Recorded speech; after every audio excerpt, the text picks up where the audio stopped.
मध्य प्रदेश में हुए राज्यसभा चुनाव का परिणाम आ चुका है। मध्य प्रदेश में एक सीट पर कांग्रेस को जीत मिली है, तो वहीं भारतीय जनता पार्टी बीजेपी के खाते में 2 सीट गई है। बीजेपी की ओर से ज्योतिरादित्य सिंधिया राज्यसभा चुनाव जीत चुके हैं। मध्य प्रदेश में राज्यसभा चुनाव में भारतीय जनता पार्टी ने 2 सीटों पर जीत हासिल की है। इनमें कांग्रेस से बीजेपी में शामिल हुए ज्योतिरादित्य सिंधिया को भी राज्यसभा चुनाव में जीत मिली है।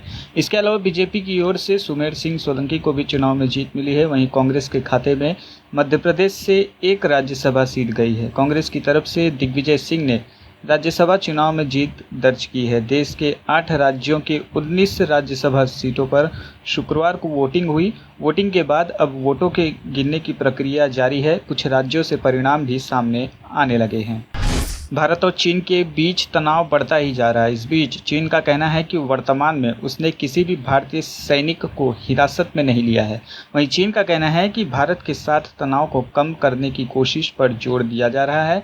गलवान घाटी में भारत और चीनी सैनिकों के बीच हुई हिंसक झड़प के बाद चीनी सेना के जरिए कुछ भारतीय सैनिकों को बंदी बना लिए जाने की खबरों पर चीन ने सफाई दी है। चीन का कहना है कि वर्तमान में उसकी हिरासत में कोई भी भारतीय सैनिक नहीं है।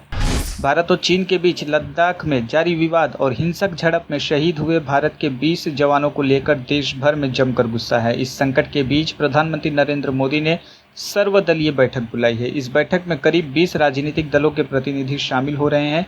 इस बैठक में भारत चीन बॉर्डर पर मौजूदा हालत पर चर्चा होगी। सर्वदलीय बैठक में कांग्रेस अध्यक्ष सोनिया गांधी ने शहीद जवानों को श्रद्धांजलि देने और उनके परिजनों के प्रति संवेदना व्यक्त करने के बाद अपनी बात शुरू की।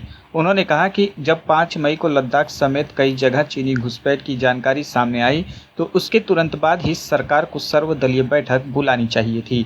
राष्ट्र की अखंडता और रक्षा के लिए पूरा देश एक साथ खड़ा है, साथ ही सरकार द्वारा उठाए गए कदमों का समर्थन करता है।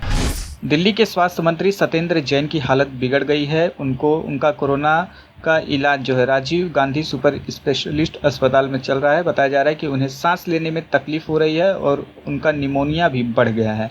वहीं बुखार अब भी है। सत्येंद्र जैन को राजीव गांधी सुपर स्पेशलिस्ट अस्पताल से मैक्स साकेत अस्पताल में भर्ती करा दिया गया है। बताया जा रहा है कि यहां उनकी प्लाज्मा थेरेपी भी कराई जा सकती है।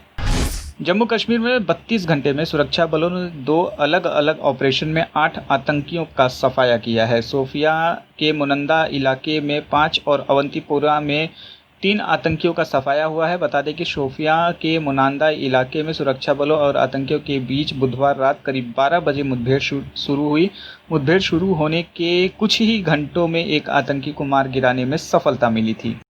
अब खबरें पाइए सबसे पहले हमारे मोबाइल न्यूज एप्लीकेशन पर। एंड्रॉइड या iOS प्लेटफॉर्म पर जाइए, HW न्यूज नेटवर्क को सर्च कीजिए, डाउनलोड कीजिए और अपनी सुविधानुसार भाषा का चयन कीजिए। खबरों की भीड़ में अपने काम की खबर पाते रहिए।